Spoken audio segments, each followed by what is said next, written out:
PJ Bupati Musi Banyuasin Apriyadi pada Rabu kemarin meninjau langsung kondisi jalan rusak yang berada di Desa Karya Maju, Kecamatan Keluang Muba. Dalam kunjungannya itu, Apriyadi langsung perintahkan Kadis PUPR untuk segera perbaiki jalan tersebut dengan menggunakan dana tanggap darurat.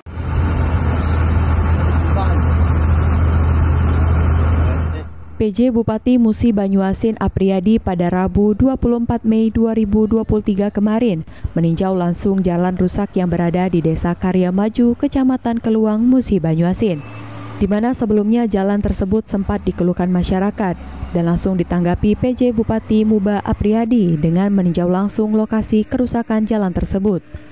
Dalam kesempatan tersebut, Apriyadi mengambil langkah cepat dengan memerintahkan Dinas PUPR untuk segera memperbaiki jalan tersebut dengan menggunakan dana tanggap darurat.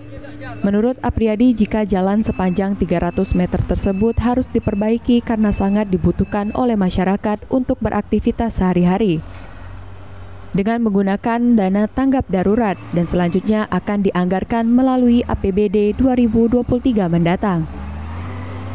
Ruzi Iskandar, PAL TV.